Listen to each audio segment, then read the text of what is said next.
Hello and welcome back to another episode of League Talk, the podcast all about management, coaching, performance and all things League of Legends. My name is AJ and on today's podcast we have Alejandro Suarez. So welcome, thank you so much for your time. I hope I didn't butcher the pronunciation of your name. My accent's probably not too hot. It's fine, don't worry. Alejandro Suarez. I mean, it's very difficult to pronunciate the R because it's not the same in other countries, but it's fine. Yeah, perfect. Thank you. So Alejandro, why don't you give us a little introduction to yourself? Thank you so much for your time. Thanks to you for inviting. I'm 28 years old. I studied sports science and I've worked for almost 2 years in leaguE, one of the most important organizations in Spain in the last 2 years. Amazing. And this is something that's really, really interesting to me. And this is something that I regularly ask people about is pathways. So one of the big things in traditional sports is there's a very easy, very clear pathway. So you can, if you're a professional footballer, for example, you'll play at school and then you might play at the weekend in England. Then you go to an academy and it goes through like that. Now, esports is completely different in terms of coaching, in terms of players. Their pathway is so different. So this is why I find it so interesting. I'm super interested to see how you got into esports. We'll get into sort of your resume at some point. That's a funny question because before entering esports, I was selling cars, doing something very different. But the problem is that I started sports science while doing it, and I love playing video games. And one day I decided to why don't I mix, for example, both hobbies? I mean, video games and sports. It was more or less 2016, the first months. And I talked with one of my favorite professors who was a psychologist. And I told him my project about this. And he told me, hey, I think it's a possibility. You have to do a master in sports science and then try to get into the sports field. Doing networking in 1 year while studying it, and that's what I did. And then the Mad Lions opportunity appeared in August 2017, and then I entered in esports field. Wow! So your education is heavy then. You've got studied sports science as a master. What was your degree before that? Yeah, I started first a degree and then the master. Amazing. And then I entered in the sports field. What was that like? What was the educational system like for you? Because a lot of people will have different views on educational systems, and my view is different. But that's it could be because I'm in England, and maybe where did you do your degrees? Was it in Spain? In Spain it was 2009 to 2014, and then the master was 2016 to 2017 Oh my goodness, that's a lot of education. That's a lot of years. Yeah, well, right now I started another master, but I think it's the part of your life. You have to learn every time if you want to improve. Yeah, so of course. I think it's good. For example, what I did, it's like I studied a master and trying to specialize in esports. I mean, I tried to use psychology in esports with this teacher I've talked 5 minutes ago, and we tried to make a study with esports players in space. So this will connect with the esports field and then help me to get into a team if there would be an opportunity. And it happened. So amazing. And how did you find that? Because so I'm currently in my 4th year of university. And when it comes to talking about dissertation and projects going into the future for consultancy, I've had a lot of pushback in terms of my want to go into esports, where people have been like, I study sports management, so if it's not round and you don't kick it, then people are a little bit confused, So how was that for you? Obviously, you were going into this esports thing, 5 years ago, thinking about it? So for a year, I went to a lot of events. I tried to connect by LinkedIn, by Twitter with a lot of people in the esports field, and I showed what I was doing, and then you have to push them a lot of times, and then maybe sometimes they will listen to you, and that's what happened. Because in June 2017, I met first time Alvaro Anae, and we just met for 5-10 minutes, and he had a good view of me about how we work, and they needed a general manager in Mount Lions, and that's why I entered there. I mean, amazing. You have to sell yourself to other people. How was that networking then? Because networking generally is quite a difficult thing to do, isn't it? How did you find that experience? I think that you don't have to be shy a lot. You have to be talkative. You have to be you have to be like you are. I mean, I always try to smile. I was trying to make to feeling good with all people. Yeah. And then moreover, I'm very extrovert, so I think that these qualities help me to meet people, to do a network, to do a networking, and then everything happened. Yeah, it makes sense. Amazing. Because as you said, so you were selling cars, going into education, you were doing all these wonderful things. And then this sort of gets you into Mad Lions, right? So do you mind talking about the experience of going from sort of studying and getting your degrees and masters and all of that, and then going to Mad Lions? You said that you got in contact with Aaron A, but how did that sort of process go for you? Sorry, I didn't understand. The process of actually getting to Mad Lions. So you said you networked an awful lot, and then you get there. How did all of these previous things link to Mad Lions? So your degree, did selling cars, was that applicable in any way, shape, or form? Well, you have to know about my education or something like this and how I could fit in the position. Well, I studied first sports science, and then because it's very difficult to find a good job in traditional sports in Spain, because you need to have a lot of good contacts. I mean, in terms of money. I had an opportunity to sell cars, and that's why I was selling cars for a year. And then while walking then, I thought about what I talked to you, like mixing video games and traditional sports. Yeah. I mean, what I've studied, and that's why I decided to do a master. And then while doing the master, doing a network with the teams, with Spain teams, and to try to get into the esports, whatever position. I mean, I don't care. Yeah, you go for anything. That's it. And then try to move in the position I really like, or I'm really identified for. Amazing, because the other really interesting thing is prior to Mad Lions, and this is something that I think is really, really beneficial for anyone in this sort of field, is having lots of strings to your bow. I don't know if you've heard this phrase where you're not just a sports psychologist, you don't just have a master's. You actually I was looking through on your Twitter, and you had this sort of free agency sheet, right, where it said that you were essentially a personal trainer for 7 years. Now, I'm super interested as to what this has taught you and how this applied to your role at Mad Lions. I think that the experience I had in every field helped me to do what I was doing in Mad Lions. But for example, these 7 years training people, I mean, from 16 years old to 80 years old, I think that helped me to empathize really well with the people I'm training, or I'm trying to improve in lots of ways. Yeah. And then I have the philosophy that it's not only training, it's everything around training. I mean, for example, how you sleep, how you work this day, what you're eating every day. I mean, what do you think about life in terms of, I want to die today? Okay, so maybe we have to, I mean. Yeah, I know what you mean. Everyone could have a bad day, so I have to take these facts very well, because it's impossible to train well if you don't consider them. Yes. So that's why my studies in my degree in sports science, I try to mix them with psychology, because I think it's very. I think this psychology and physical exercise are really connected. Yes. So you have to work with them at the same time, because if you don't, you are missing one of the two most important things. So that's why I try to do this. And then because of esports, it's more mental than physical, but there is a physical part that you have to take care of.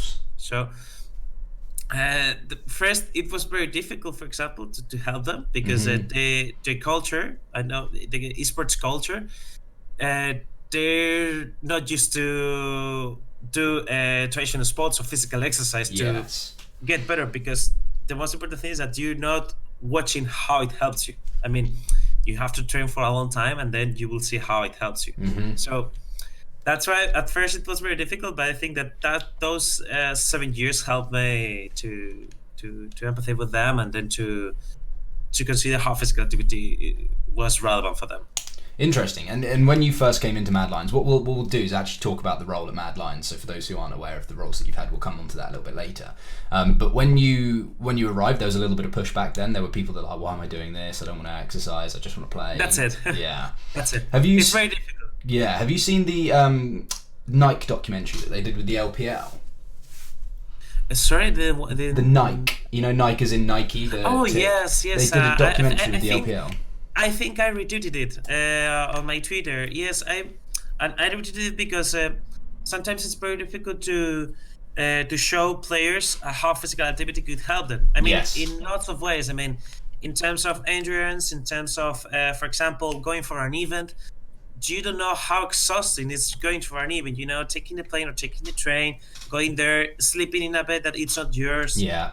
Then going to a stage with lots of lights, with lots of elements that stress you more. So physical activity helps you to tolerate better.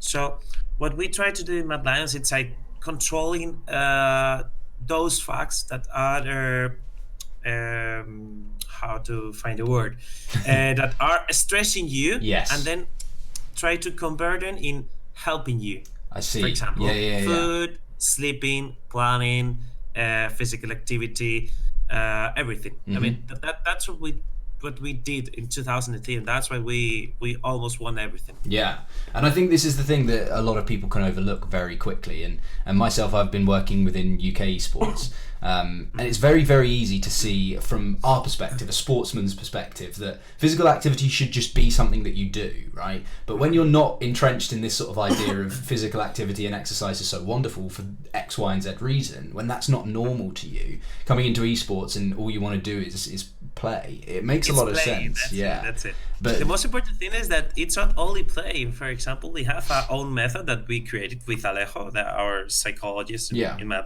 Lions. Like, it wasn't only playing. There were lots of things. There were things like reading, things like, for example, playing some dynamic groups, doing physical activity, doing some psychological, how to say, stuff for them. Works for them. So it wasn't only playing video games. And I think it's because, I mean, if you play every day, I mean, it's very difficult to lose the mechanics. I mean, if you're playing 3-4 hours a day, I think it's very difficult. The only plan you could have, it's like, because if some champs they're not in the meta, maybe you are not going to play them for 2 months, so maybe 1 day or 2 days you have to play them, for example, 20-30 times to remember how it works. But I mean, that's the only thing that maybe you have to do. Sometimes that's necessary. Yes. I'm with that. That's it. It's necessary because you have to play this champ because it's tier 1, tier S. So that's why.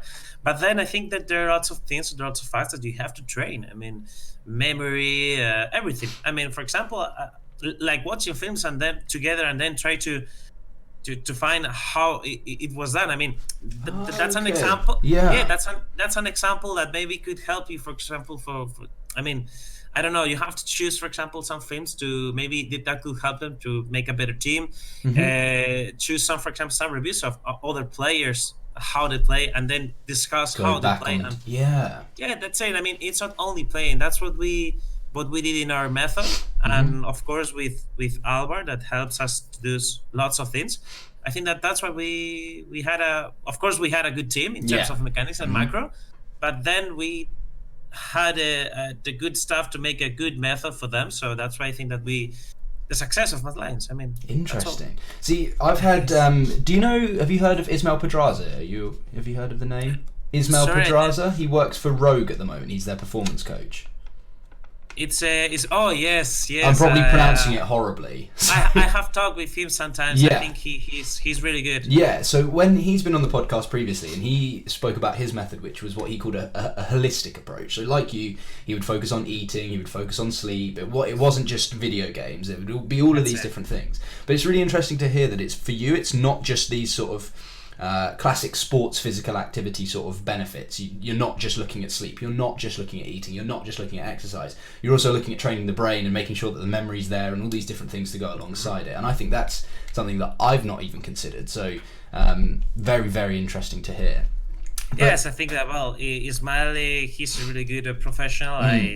I've talked with him sometimes, and we have more or less the same view about it. For sure, he's psychologist, and I'm a fitness coach, if you want to put me at work. Okay? but for example, I was involved as well in the planning of Mad Lions in terms of where the players have to eat, where the players have to wake up, where the Okay. players have to go to sleep. Mm-hmm. I mean, in the planning of everything and trying to to take with my hands these facts and Yeah. transform them in a positive way. So I think that it will be very fun work with Ismail. I think that Yeah.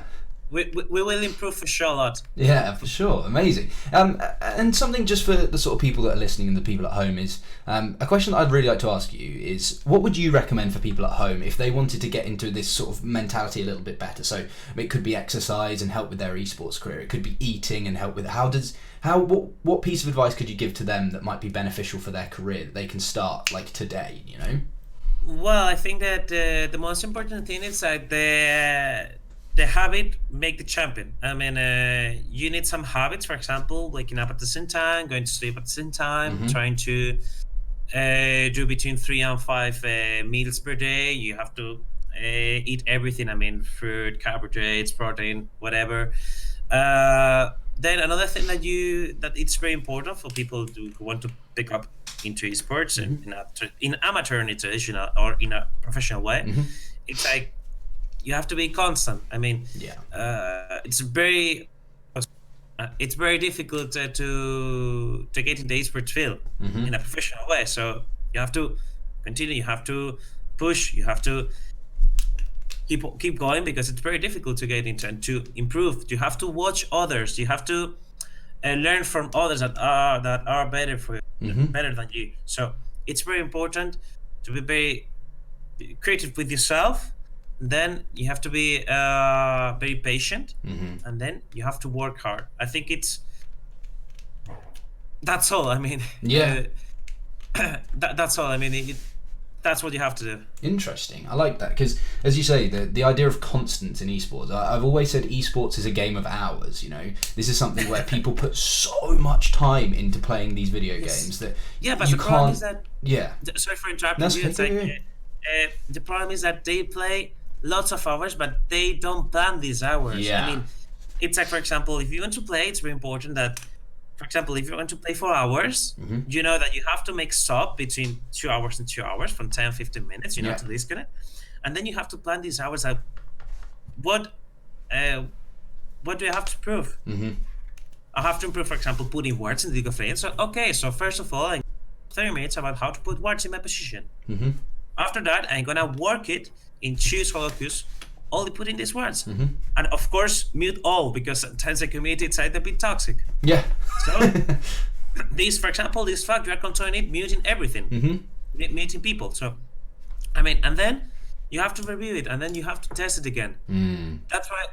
That's how I think that you have to work if you want to improve some things, because of course we know how to play a line, or maybe we don't, but we think that we do, we know. So check it, realize, feedback, then again. Amazing. It's like this process. Yeah, it's the circle, sure. Cycle. Yeah, absolutely. Interesting. No, I appreciate that. Thanks for giving over the advice there.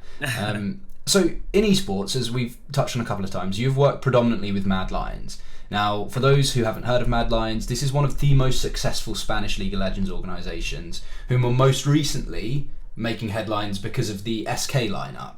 So I presume this was the lineup that was around when you were here, when you were around Mad Lions. So it was basically all of SK and Nemesis. So Nemesis being the Fnatic mid laner. And you spent your first sort of period at Mad Lions as a manager, and then you moved to a performance manager, right? That's it. So for those who aren't acutely aware of what those positions are, would you just go into detail as to explain what your role as a manager was and what your role as the performance manager was? Okay, well, first I started in Mad Lions in August. I'm only the one person who was controlling everything. I mean, in terms of contracts and billing, logistics, events, everything. I mean, it was only me. Yeah, wow.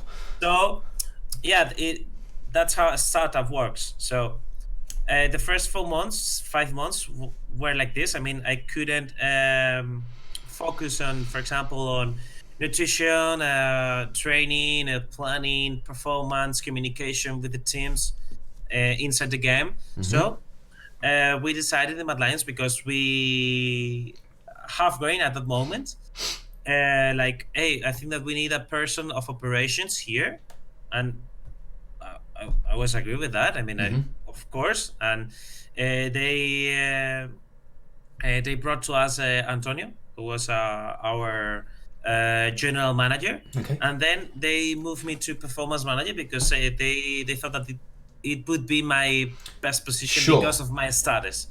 And my duties there were like trying to show our teams the method we have been created with Alejo, including nutrition, physical activity, habits, health, everything, to make a plan for the life in esports and not esports as well. Yes. Because some of our players, for example, our Australia players, were studying at college. So it's like, okay, we have to, and then that? we create a plan specifically for them, because some of them study in the morning and some of them study in the afternoon. Yeah. So, of course, we were there to help them to find the better plan for the best plan for them, for all of them, and we were working for them. Then with the CS:GO coaches, we show we try to help them in terms of making depths of what they're doing every time, to help them to make better scrims, better plays, better everything. And then, for example, with the League of Legends team, we talked with Alba and we tried to help them with physical activity as well, because they were in our gaming house living with the nutrition as well, and then with the communication in game. So how to make it better, short, clear, and that's what we were doing in Mad Lions, in my position, of course, with Alejo, our psychologist, because it's like I always explain us like two brains working together. Yeah, of course. Like, the psychology part and the physical planning part, performance part. So we're working together. That's really interesting. Really, did you have a preference? Did you prefer doing one role to the other? Well, I prefer, of course, performance, because I've been doing for 5-6 months operation, and it was fine, but the problem is that sometimes it was very stressful, especially in events. And then the move for performance manager, I think it was very good in terms of what we achieved in that year. And then, of course, for me, because I want to focus on players and teams, because I think that because of my size, I could help them better in that way. Interesting. And I suppose it's sort of bit more of your passion, isn't it? Working in the performance and that sort of realm is more you than operations is, I suppose. Sorry, because I have 3 cats and they were moving. Not a problem. That's okay. I was saying it's probably more your passion, working in the performance side. The more sort of physical side is more yes, you. Yes, I think that I mean, my position in Mad Lions, it's more or less like sports director. I mean, the only thing I didn't do, it's like contact with players to get into Mad Lions and negotiating with them. But the other ways, like trying to solve problems between teams, trying to get better in all ways. I mean, it was more or less that position. Interesting, because you had, as you said, you weren't just working with the League of Legends team. You were working with CS:GO, and I think you had Clash Royale as well, and FIFA as well, and FIFA. Okay, and Call of Duty 1 year that we achieved. We won the LVP Cup. Wow. Okay, amazing. Yes. So lots and lots of teams. How did you feel working with multiple teams? Did you feel like this impacted your role? Did you feel like you were, I don't know if you've heard the phrase spread too thin, but essentially where you've got so many things to work on, you can't really focus on anything well enough. Do you feel like that was the case, or was it quite capable, you were able to sort of manage everything nicely? I think it was amazing working with lots of teams, because teams are different and teams need different things. So that's, for example, something that I really appreciated, because it's amazing working with some different teams, and then you have to manage them in a different way, and then you have to use your words different, because, for example, our casual players were from 16 to 18 years old. Wow, young. They were kids. Yeah. I mean, and then, for example, our core team was 25 years old. Wow. I mean, they all of them have girlfriends. They have their own houses. Some of them. I mean, it was something very difficult to communicate with them when we had some problems or whatever. And then, for example, for League of Legends players were different as well, because they were the only team living in the gaming house every time. Okay. You are living the same place that you work as well. Yeah. So you have, I mean, it's very amazing to make different plans for them and to try to use our method in the same way. Of course, trying to I don't find a word to fix with everything. Mold it together, mesh it together. Yeah. That's it. So I think it was very good for us. I mean, for me, because we have to to communicate with them in a different way because of you learn more. So that's it. Yeah, I can imagine that your sort of learning experience of now I understand how to work with 16-year-olds, but I also understand how to work with 25-year-olds. That's it. Yeah, that's amazing. I mean, you don't use the same words. Of course. The same way of communication, the same tone, everything. I mean, everything changes. So. Yeah, very interesting. And you touched on something there that I think was really interesting. And unfortunately, I haven't briefed you on the fact that we might talk about this. So I hope it's okay. Gaming house. So you said that you guys were working in a gaming house at one point. Now, for background of gaming houses, for people who aren't aware of that, they came in sort of around when League of Legends was really starting off as a real esport. The gaming houses were sort of a mainstay from maybe the get-go. I'm not entirely sure if it was sort of minute one or what, but gaming houses have been a mainstay in League of Legends for an awful long time. Now, more recently, we're seeing a slight shift in how gaming houses work. Now, it seems to be the best example is a Team Liquid or a CLG, for example, in America, where they will have a place to work and a place to sleep, not combined. What's your thoughts on this? When I started in Alliance, I think the same as you. I thought the same as you. I mean, I prefer having a gaming house and a gaming office, calling like this, because you have to separate work and private life. For me, it's essential. I mean, that's a fact that you're controlling, and it's very important. And then, moreover, because of our method, we think that it's better because we don't think only on being a better professional player, although being a better person. Yes. I mean, for example, I'm going to show you an example. For example, if you're living by your own, I mean, in your own house, for example, sharing with some teammates, you have to clean your clothes, you have to cook yourself, you have to do everything for yourself, and you're growing as a person because one day you have to live by your own. For us, it was I don't know how to say the specific word in English, but it was one of the most important parts of our method. I mean, you have to. Our slogan was our quote was in Mad Lions. In the Spanish, it's grow as a person, evolve as a gamer, or something like this. So that's it. That both are connected. So, for example, having a gaming house and a gaming office, it's the best way. But the problem is that it's very expensive. I mean, some teams, if you don't have the financial money or the investments to do it, you have to choose one of them. Yeah. And I suppose because it's not so easy to rent two facilities. That's it. It's not so easy because it costs a lot more. Yeah. But for sure, it's the best way. Yeah, in my opinion, I think it's the best. I think I agree. But some teams maybe they don't think. For example, because as you can see, and I don't really understand, like League of Legends teams are always in a gaming house next to their gaming office or playing at the same at the same place. But if you see CS:GO teams, they play at their houses with their family, and then they move to the gaming house for bootcamps. Yes, that's something very interesting. It's something that I really want to understand because, of course, CS:GO players, I think that the average of age it's more than League of Legends. I think it's 3-4 years more. Okay, but I don't know if it's because of this fact, or maybe because all of them, put in contact with each other, like, hey, we're not going to gaming. Yeah. Okay. Moving for bootcamps for a tournament or whatever. Interesting. Very interesting. No, I like that. Awesome. Well, look, I think that's thank you for being open to talking about that when you didn't realise it was coming. I appreciate that. It's okay, don't worry. And then sort of the last sort of major topic that I wanted to talk about from your side of things was European University esports. So this is something that you've been involved in more recently, and this is something you're sort of working on now, right? For those who haven't heard of it or don't know, what is the EUE?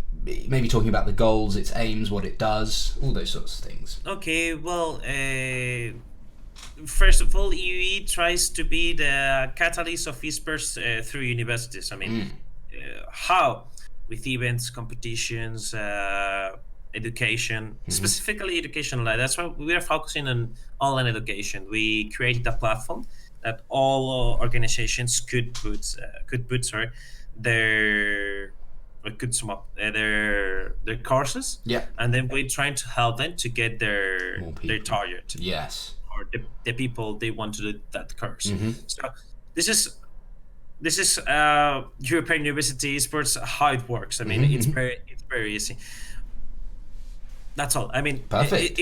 It's simple. I really like that, because one of the things in England with university esports, there's sort of twofold. More recently, we've seen some courses popping up here and there. I think there's, I couldn't tell you for a fact, but the courses I've seen, there's 3, maybe 4 courses to do with esports.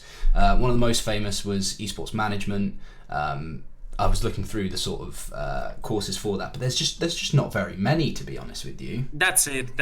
For example, in Spain, there are 4 masters right now. They're called, as you said, esports management. Okay. So they are the same. The prices are going up, down. Yeah. And for example, we wanted that platform having all courses, I mean, around the world, put it in just one platform, and then, for example, the target or the student could watch all of them and choose who's better for them. Yeah, of course. That's a really good idea. I really like that. That's what we want to do. I mean, bring to students all the courses to choose the best for him. I really like that, because, as I say, to be able to find a course in England anyway is quite difficult. It took me months to find sports management, the course that I do. But to find an esports one, I couldn't find it at the time. And now finding them is like, I might see an advert for something here and there, you know? So to have it all in one place seems really, really nice. I like that a lot. The other facet... Go on, sorry. Sorry. No, you go. No, I mean, in EUE, we create a platform called Esports Online Education. And this platform, it's the base for this platform, it's what I told you 10 seconds ago.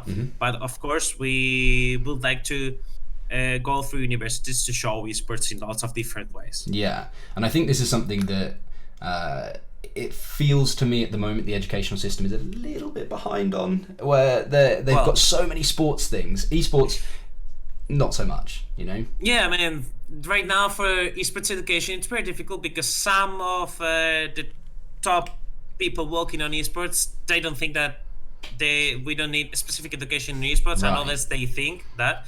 So we are in that point, but for us, we think that maybe right now it's not the best moment or to do it or something. I mean, if you want to create a esports course, but maybe in 1-2 years it's essential. So that's why we created this business. To have stakeholders to put in contact with, and then to create something different. Wonderful. And what is it personally that you do at EUE? Are you I think your job title was COO, I think? Yes, I'm the Chief Operating Officer, but I'm working close to my CEO, Jake Smith. We are both of them. We are business developers as well. Yes. Because we're trying to show what we do, what we can do, and what and how can we can we help people. Interesting, and I think that's really good, and I think as an idea it's something that I would definitely back and try and sorry for making I haven't spoken English for 3 months, and it's like, I have to think everything again, you know? That's amazing that if you haven't spoken English for 3 months and you're speaking this well, I'm amazed. Well, I can do that, so don't worry. No, not at all.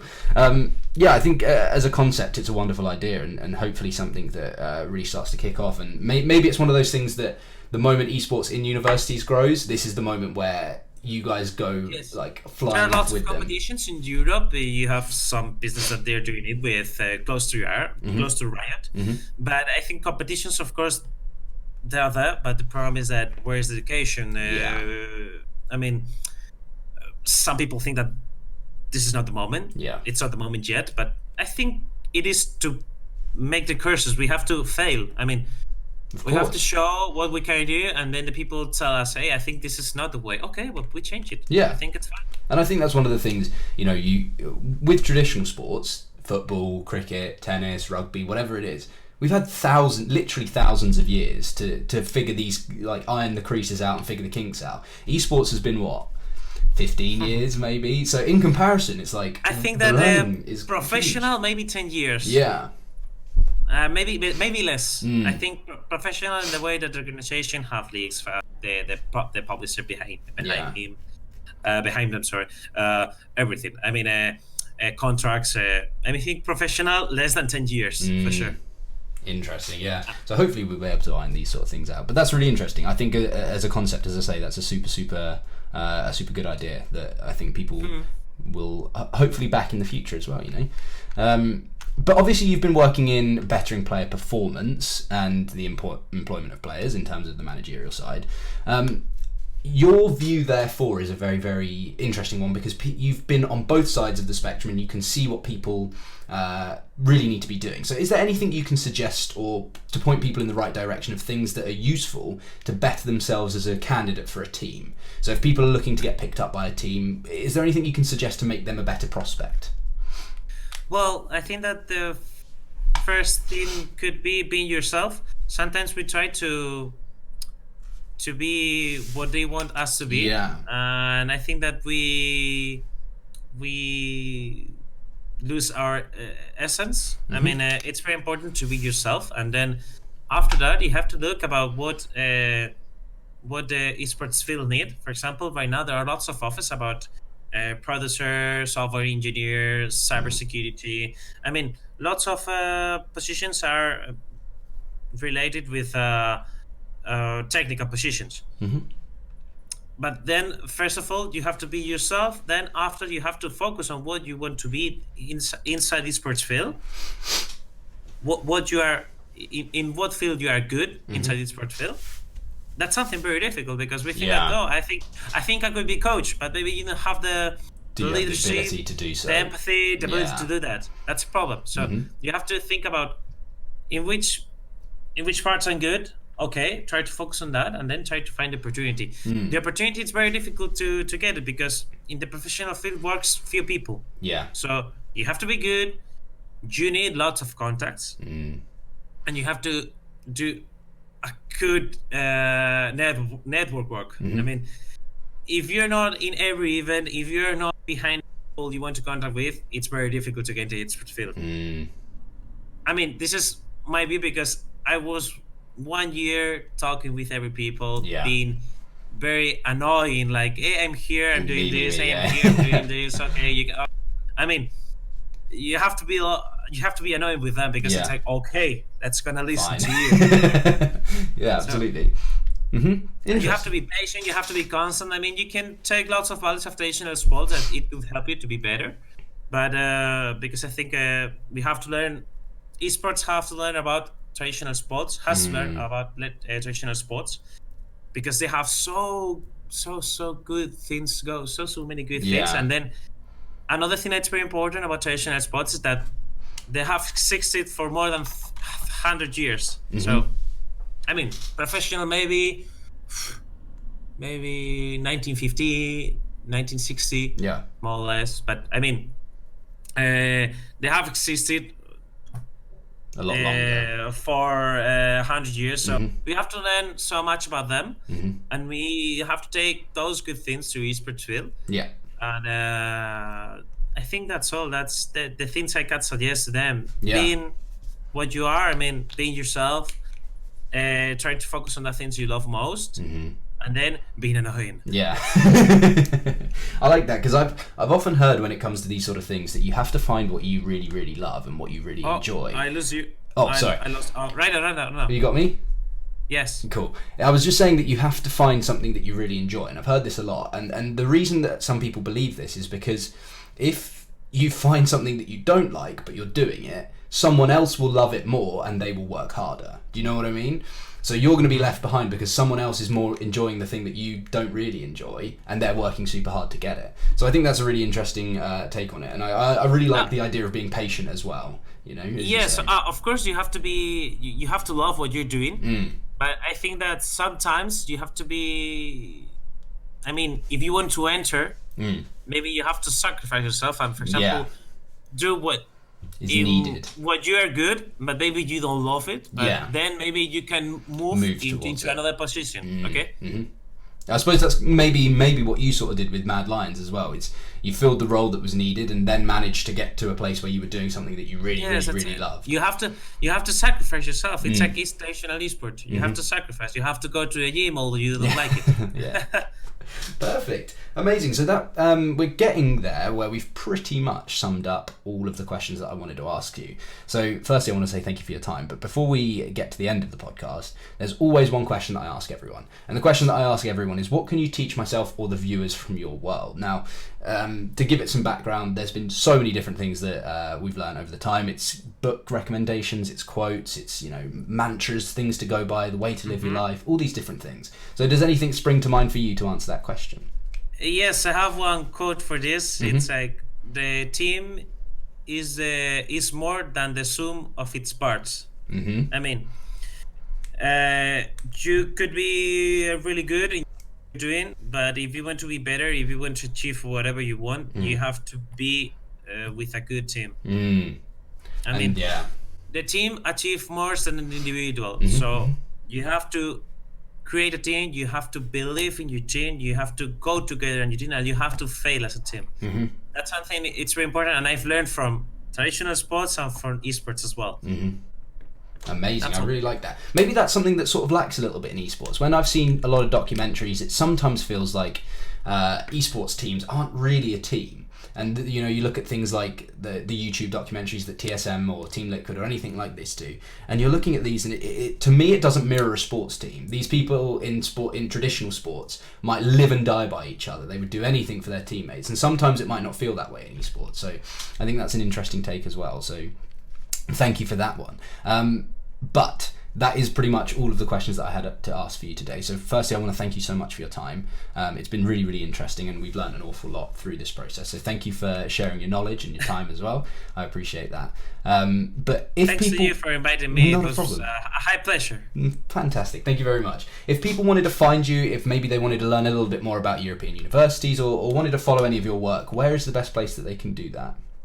I think that Twitter could be a good social media, because I think esports is very close to that, to this social media. I mean, LinkedIn as well, but I mean, both of them are fine. Amazing. So what I'll do is I'll put all of your links to those platforms there, and for university, European University Esports will all be in the description for the podcast. So again, thank you so much for your time, Alejandro. I really appreciate it. And I hope everyone at home has enjoyed the episode as much as I have, and we will see you on the next one. Have a wonderful day.